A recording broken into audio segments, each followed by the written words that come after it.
Paminawa ko rin ha, naon sa pagkahitabo nga kining 10 commandments na himong Saturday nila. Niining video ni Paul Alima, iya rang gipakita ang iyang pagpangilad sa mga katawhan. Kaysa iyang gipamahayag, siya rapod mismo maoy nagsupak-supak sa iyang argumento. Mubasa silang bersikulo. Basahon sa nila bersikulo ha. Ako nibalikon para magkasabot mo. Magtrabaho kamo sulod sa unom ka adlaw. Apan sa ikapito mao ang adlaw igpapahulay. Pag human nilang basa ini, tanaw na sila kalendaryo. Uy, ikapito man na ang Saturday. Gibiyaan nila ang Bible. Midik sa kalendaryo sa papagano. Nag-ingon ba ang natong nabasa? Magtrabaho kamo sa unom ka adlaw apan sa ikapitong adlaw sa kalendaryo sa simana? Nag-ingon wala? Ngano ba itong kalendaryo? Uman din eh. Ngano mo direct man ka kalendaryo? Nga wa man mag-ingon ang mabasa nga magtrabaho ka sa unom ka adlaw. Mo pahulay ka sa ikapitong adlaw sa simana sa kalendaryo. Wa man mag-ingon din eh. Ngano midik sa mga kalendaryo sa pagano? Lamig kasabaan ni mga sabarista ba? Iyang gisaway ang mga Seventh-day Adventist sa paggamit og kalendaryo kung mubasa kini sa Exodo 20, versikulo 8 hangtod sa 11, kay sayop daw kini matod pa niya. Hindi, wow. Pero, sa dihang siya na ni-explain sa Exodo 20, versikulo 8, tubtob sa 11,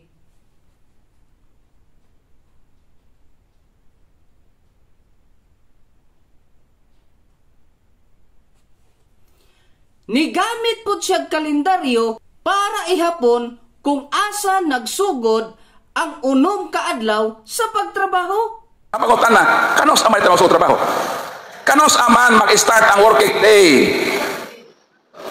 Lunes, Martes, Merkules, Jueves, Biyernes, Sabado.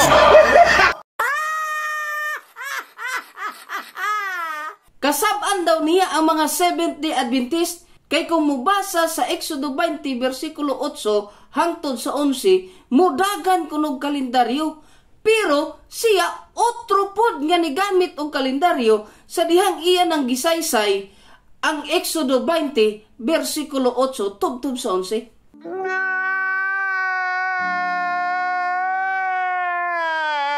Murag ikaw man hinuon Paul Alima ang angay kasab-an lagi?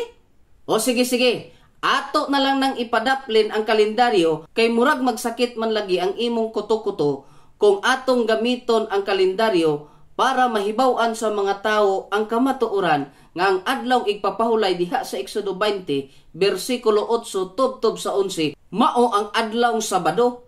Ari na lang ta mobasa sa inyong mga libro kay aron ikaw maoy kasab-an sa inyong mga kaparian kung imo ning supak-supakon. Atong diskubrihon sa inyong mga libro kung unsang adlaw ang ikapitong adlaw nga maoy adlaw nga mao ang adlaw igpapahulay diha sa Exodo kapitulo 20 versikulo 8 tubtob sa 11. Mao kini ang ikaupat nga sugo sa Dios nga gihimo ninyong ikatulo sa inyong 10 commandments. Ania unang libro atong basahon. An Advanced Catechism of Catholic Faith and Practice based upon the Third Plenary Council Catechism, gikompile kini ni Reverend Thomas O'Brien. Matod pa dinhi. Third Commandment. What is the third commandment? The third commandment is, remember that thou keep holy the Sabbath day. Shabbat, Hebrew word meaning rest or repose. Saturday, the seventh day of the week, was kept by the Jews in memory of God's rest from His work of creation. Exodo Kapitulo 20, versikulo 11. Niining una pa lang nga libro Paul Alima, gitug-ana na tangang ikatulo nga sugo diha sa Exodo 20 nga nag-ingon, remember thou keep holy the Sabbath day. Mao ang ikapitong adlaw sa simana o kini walay lain mao ang Saturday. Ang Sabbath day ba diha sa ikatulong sugo ninyo nga mao ang ikaupat nga sugo diha sa Exodo 20, pareho ba na sa Domingo nga inyong gipaila nga Sabbath day daw? Ania atong padayonon sa pagbasa. Are the Sabbath day and the Sunday the same? The Sabbath day and the Sunday are not the same. The Sabbath day is the seventh day of the week. Klaro kaayo, Mr. Paul Alima, nga ang adlong igpapahulay diha sa Exodo 20, versikulo 8, tub sa 11, dili na mao ang adlong Domingo nga imong gitudlo sa imong mga miyembro. Makasab-an gyud ka ani sa inyong pare ba? Ikaduhang libro nga atong basahon para masatisfy gyud ka, Paul Alima. The Faith of Millions nga gisulat gihapon ni Reverend John O'Brien sa page 472. The third commandment is, remember thou keep holy the Sabbath day. Like the first two commandments, this one also concerns our duty to God, particularly the duty to worship Him on a designated day. The word Sabbath means rest and is Saturday, the seventh day of the week. Sa ikaduhang libro ni John O'Brien Paul Alima nga gisulat niya, nagsulti gyud siya nga kining ikatulong sugo ninyo nga mao ang ikaupat nga sugo diha sa Exodo 20. Mao kini ang Saturday, ang ikapitong adlaw sa semana.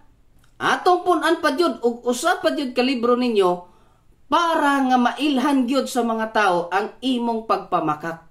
The Convert's Catechism of Catholic Doctrine, gisulat ni Reverend Peter Geierman. Matod pa dinhi sa page 50. The third commandment. What is the third commandment? The third commandment is, remember that thou keep holy the Sabbath day. Which is the Sabbath day? Answer, Saturday is the Sabbath day. Tuludjod ninyo ka mga libro, Paul Alima, ang nagtug-an nga kanang ikatulong sugo ninyo nga mao ang ikaupat nga sugo diha sa Exodo 20 versikulo 8 nga kanang adlaw igpapahulay nga gisulti diha mao ang ikapitong adlaw sa semana nga mao ang Saturday. Murag ikaw jud, Paul Alima, ang kasab-an sa inyong mga kaparian niini tungod kay nanudlo ka og bakak sa inyong mga miyembro nga Katoliko.